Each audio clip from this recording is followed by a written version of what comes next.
deficits, and which is our national debt. That's going up by what, 100 every 100 days. It's going up $1 trillion, right?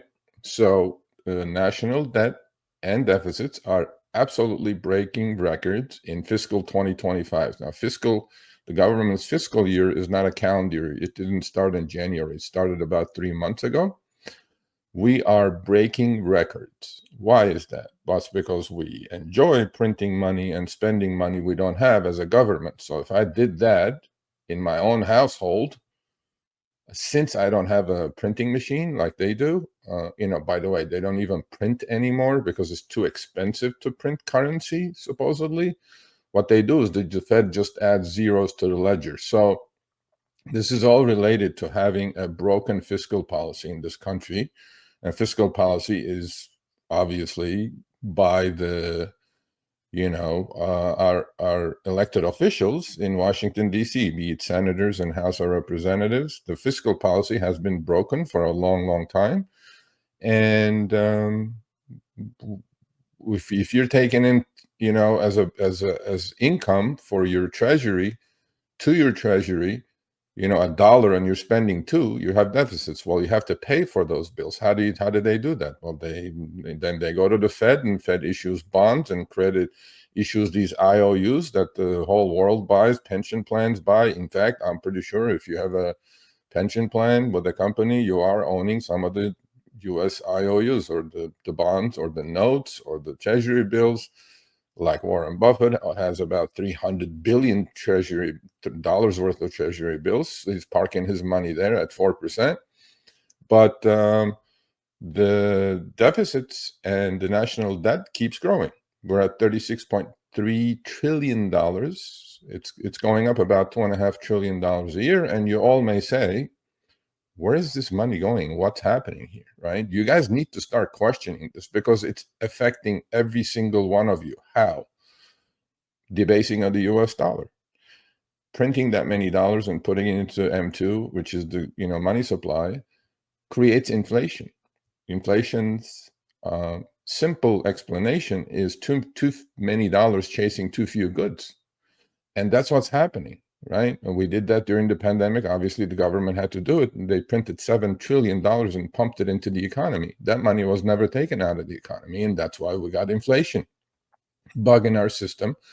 Then the Fed raised from, interest rates from a ZIRP policy to a tightening policy, which I call QT, quantitative tightening. What happened? Rates went up from 0 to 5. Mortgages went up from 3.5% to 7.5%. But the stock market is not paying any attention to it. Well, there are reasons for that. The reasons for that is during inflationary periods, the only way you can protect yourself is through hard assets. But I have done videos about that. You guys can go check that out. And but the important thing is this. So where is this money going? How much money is coming in? Where is the money going? Right? And if you guys take a look at this ridiculous chart. By the way, on Twitter, my handle for Twitter and LinkedIn are in the show notes. You can go follow me if you choose to do so. And I do follow the Coinbase letter, which I love. I think they put out amazing information. So this is from them. The U.S. budget deficit hit a massive $711 billion for the first 3 months of fiscal year 2025. This is $200 billion, or 39% higher than in the same period last year. So I guess we're just not learning. We're going to continue with a broken fiscal policy, and the Fed's hands are tight. They just continue with just printing more and making up those deficits.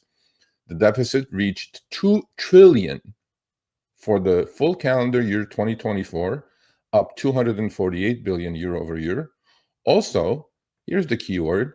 Deficit spending. DOGE to the rescue, please. Deficit spending rose from 6.4% to 6.9% of GDP. FYI, our debt to GDP is running about 133% at the moment. Our total GDP is 27 trillion. Our debt is 36.2 trillion. That's 133% of GDP. What happens if the economy slows down? Right?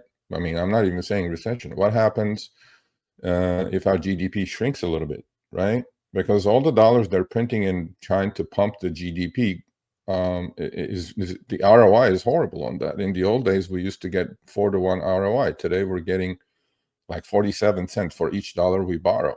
Doesn't make sense. But I just wanted to know, and I just, on the right-hand screenshots where my arrow is at, you guys see that? Okay. Where the 711 billion with a B deficits are coming from. Where are they coming from? All right, so the left side, the green part of the chart, and there is a blue chart part of the chart on the right side, which looks like a bunch of fingers going out, right? Okay, so far for the first 3 months of the fiscal year 2025, the total receipts going into the treasury were 1.083 trillion, okay? The total outlays were 1.794 trillion. So that's where the 711 billion in deficits is coming from, which the Federal Reserve happily issuing more bonds to make up for those deficits. But I just wanted you guys to understand that where the money is coming in from and where it's going out to. Individual income taxes, social insurance and retirement, corporate income taxes, excise taxes. So the biggest part is individual income taxes, as you guys can see up top, right? Well, on the right side is where the outlays are, okay? Outlays, top outlay, Social Security at 374 billion. Second one is national defense, 262 billion. We spent 262 billion in 3 months of the fiscal year on defense. Not sure why.